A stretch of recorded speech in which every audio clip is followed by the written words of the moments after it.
Personne ne peut te blesser, à moins que tu ne le permettes. Cette ancienne sagesse bouddhiste nous enseigne que la vraie force vient de l'intérieur, d'un esprit calme qui ne se laisse pas troubler par l'extérieur. Imagine que ta conscience est comme une fleur de lotus. Même si elle pousse dans la boue et l'eau, elle reste intacte sans se salir. Les critiques, le stress ou le chaos ne peuvent l'atteindre car c'est toi qui choisis de ne pas leur donner de pouvoir sur toi. Mais comment cultiver cette sérénité? Dans ce voyage que tu t'apprêtes à commencer, tu découvriras comment prendre les rênes de ton esprit.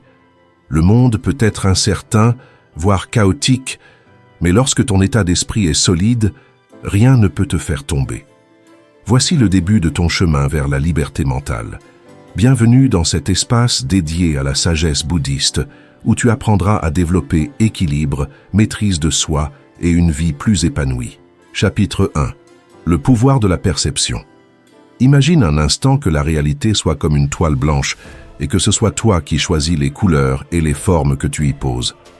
Tout ce que tu vis passe par le filtre de ta perception, et dans cette interprétation réside ta plus grande force. Bouddha enseignait que nous ne souffrons pas de ce qui arrive, mais de la façon dont nous l'interprétons. Ce n'est pas l'événement qui compte, mais la réaction. Deux personnes peuvent vivre exactement la même chose, comme être sous la pluie. L'une se frustre à cause de ses vêtements mouillés, l'autre savoure l'air frais et le bruit des gouttes. Qu'est-ce qui change? Leur manière de regarder la situation. La sagesse bouddhiste t'apprend à utiliser consciemment ce filtre intérieur. Si tu reçois une critique, par exemple, demande-toi si elle contient quelque chose que tu peux utiliser pour grandir ou si c'est simplement une opinion que tu n'as pas besoin d'accepter. Par cette réflexion, tu renforces ton point de vue et laisses le négatif glisser, comme l'eau sur une feuille de lotus. Ton esprit, à l'image d'un étang clair, peut rester limpide si tu apprends à ne pas laisser les pensées troubles le dominer.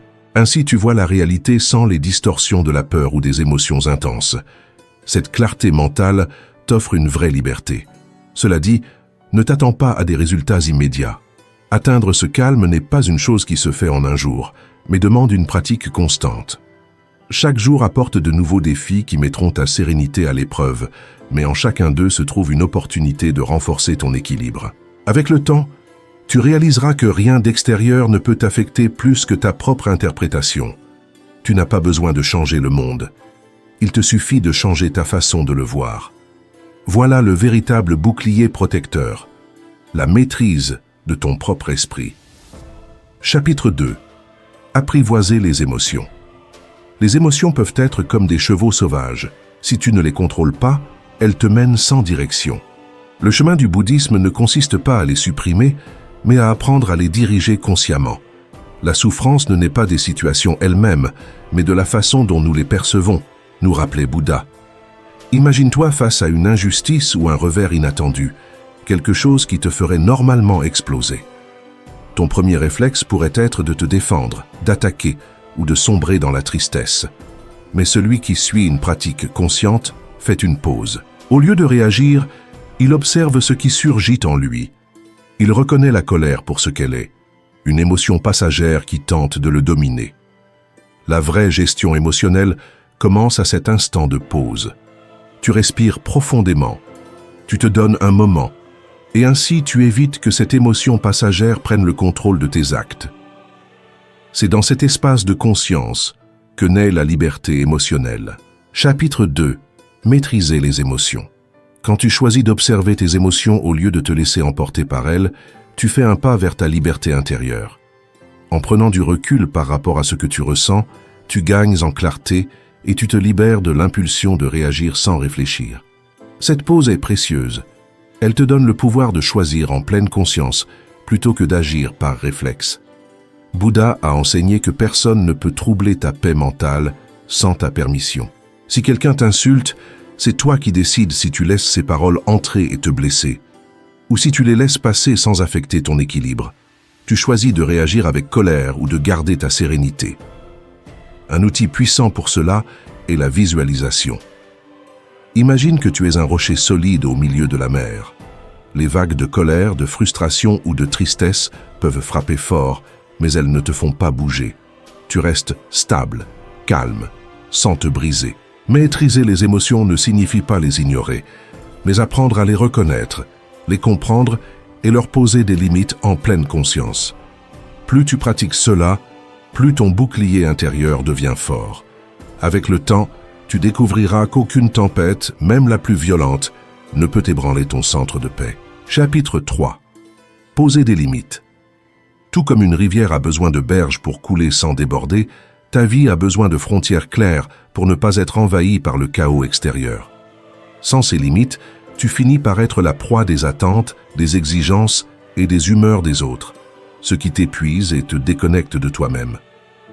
Le bouddhisme nous enseigne que protéger notre espace personnel est une forme d'amour de soi. Bouddha disait « Reviens à toi-même, là est ta vraie force. » Si tu es toujours disponible, si tu portes les problèmes des autres comme si c'était les tiens, ou si tu cèdes constamment pour éviter les conflits, cet espace sacré qu'est ton intérieur commence à s'effacer. Poser des limites saines commence par le courage de dire non. Imagine-toi comme un moine devant une grande porte. Cette entrée symbolise tes frontières personnelles. Tout le monde ne doit pas la franchir. C'est toi qui décides à qui tu permets d'entrer ou non. Cela peut déranger au début de refuser certaines demandes, mais à long terme, cette fermeté te protège de l'épuisement et préserve ton bien-être. Comment poser des limites clairement? D'abord, identifie ce qui est important pour toi. Demande-toi, où veux-je investir mon énergie et mon temps? Quand tu sais cela, il est plus facile de distinguer ce qui te détourne de ton chemin. Ne dis pas « oui » seulement par peur de décevoir. Ton équilibre émotionnel n'est pas négociable. Apprends aussi à communiquer avec respect et fermeté. Tu peux dire « j'apprécie ton opinion, mais j'ai besoin d'espace pour prendre ma propre décision ». Des expressions comme celle-ci ne sont pas un signe de faiblesse, mais de sécurité et de dignité. Plus tu protèges tes limites, plus tu remarques que ton intérieur devient un refuge de paix et de force. Au début, les autres peuvent ne pas comprendre, mais avec le temps, ils respecteront ta clarté. Et à chaque non prononcé avec conviction, ton bouclier se renforce, devenant plus solide que jamais. Chapitre 4. Ta concentration comme arme. Dans un monde saturé de stimuli et de distractions, ta capacité à te concentrer est comme une torche qui te guide dans l'obscurité. La sagesse bouddhiste nous rappelle que ce n'est pas la quantité de talent qui fait la différence, mais la capacité à savoir où porter son attention. L'âme se renforce dans ce à quoi elle dirige son attention, enseignait Bouddha. Cela signifie que ton attention, bien dirigée, est ton outil le plus puissant. Quand tu apprends à l'utiliser, tu peux transformer ta vie à la racine. Imagine que ta vie est comme une grande œuvre d'art. Si tu disperses tes coups de pinceau sans direction, le résultat sera confus. Mais si tu choisis où placer chaque trait, le tableau prendra sens. Il en va de même pour ton énergie mentale. Ce n'est que lorsque tu la concentres sur ce qui compte vraiment que tu peux avancer avec un but. Chapitre 4. Le pouvoir de la concentration consciente. Nous vivons à une époque où tout concurrence pour attirer ton attention. Messages urgents, courriels incessants, tâches sans fin et attentes sociales qui te pressent de toutes parts. Mais à l'instar d'un stratège avisé, tu dois apprendre à choisir tes batailles. Tout ne mérite pas ton temps. Tout ne nécessite pas ton énergie. Un pratiquant du bouddhisme comprend que le temps comme l'attention sont des ressources limitées qu'il faut utiliser avec sagesse. Comment appliquer cet état d'esprit dans la vie quotidienne? La première étape est d'apprendre à distinguer ce que tu peux contrôler de ce que tu ne peux pas. Bouddha nous a enseigné qu'il est inutile de s'inquiéter pour ce qui dépasse notre portée. Quand tu concentres ton énergie uniquement sur ce que tu peux transformer, tu cesses de t'épuiser pour ce qui est hors de ton influence. Imagine que tu as un but clair, un projet important ou renforcer une relation précieuse. Si tu laisses les distractions, comme les réseaux sociaux, les conversations futiles ou le jugement des autres, t'éloigner de ton objectif, tu perds ta force. En revanche, en te concentrant pleinement sur ce qui compte vraiment, tu avances avec détermination. Se focaliser ne signifie pas seulement éviter le superflu, mais aussi être présent. En dirigeant ton attention sur l'instant présent, tu peux créer des connexions plus profondes, travailler avec intention et trouver une satisfaction authentique. Chaque matin, pose-toi une question essentielle. Qu'est-ce qui est vraiment important aujourd'hui? Garde cette réponse à l'esprit et agis en conséquence. Comme toute compétence, la concentration demande de l'entraînement. Élimine les distractions, pose des limites et exerce ton esprit à rester attentif. Avec le temps, tu remarqueras que ta capacité à te concentrer améliore non seulement ta productivité, mais aussi ta paix intérieure. Et quand ton énergie se dirige vers l'essentiel, tout le reste perd son pouvoir sur toi. Chapitre 5. La sagesse de l'équilibre intérieur. Visualise un lac tranquille. Même si des pierres y tombent, les ondulations disparaissent rapidement et la sérénité revient. Cette capacité à retrouver la paix même après le chaos est l'essence de l'équanimité, l'une des vertus les plus profondes que tu puisses développer. Bouddha disait que la véritable paix naît lorsque nous cessons d'être troublés par des facteurs extérieurs. Être équanime ne signifie pas être indifférent, mais apprendre à choisir consciemment quand agir et quand rester serein. C'est garder le contrôle émotionnel même au cœur du désordre. La vie est pleine d'imprévus, déceptions, paroles blessantes, situations qui échappent à ton contrôle. Si tu ne cultives pas ton équilibre émotionnel, chaque problème t'emportera comme une feuille portée par le vent.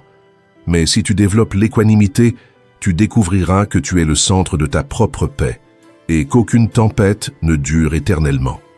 Chapitre 5 bis. Cultiver l'équanimité. Pratiquer l'équanimité commence par une observation consciente de tes réactions.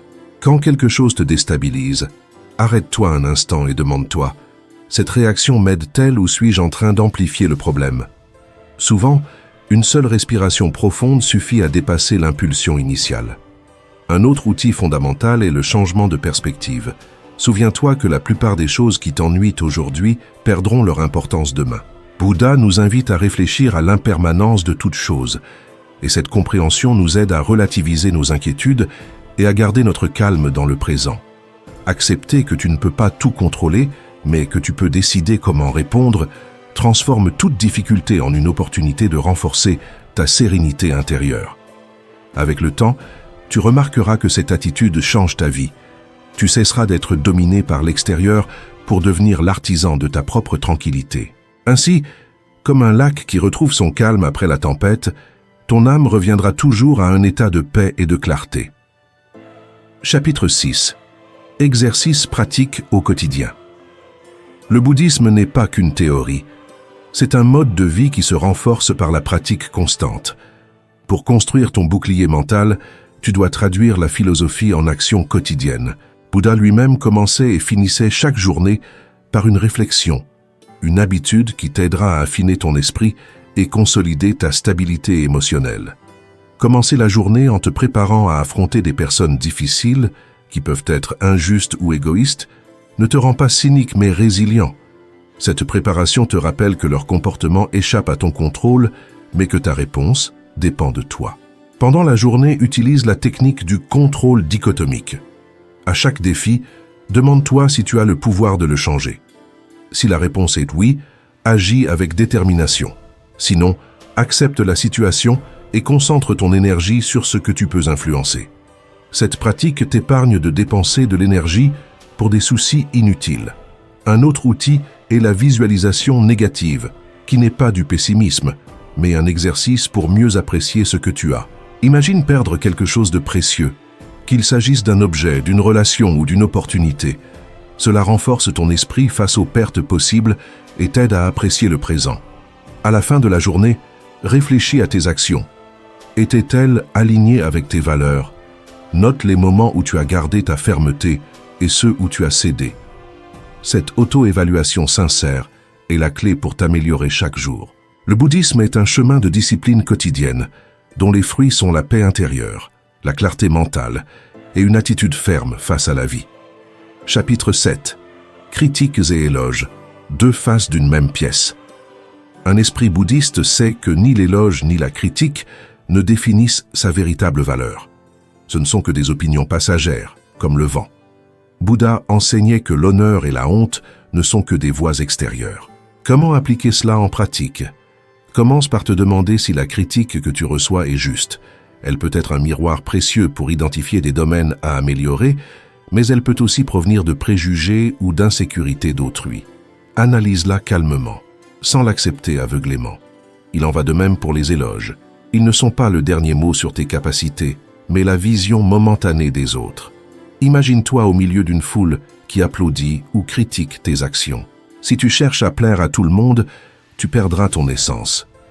Le bouddhisme t'invite à agir guidé par tes valeurs intérieures, non par les opinions extérieures.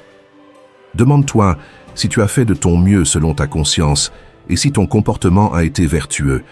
Si la réponse est oui, ni la critique ni la louange ne doivent te déstabiliser. Pour maintenir cette posture, rappelle-toi la nature éphémère de la renommée et du jugement d'autrui. Beaucoup de personnes célèbres ont déjà été oubliées. Les éloges peuvent être agréables, mais ils sont temporaires.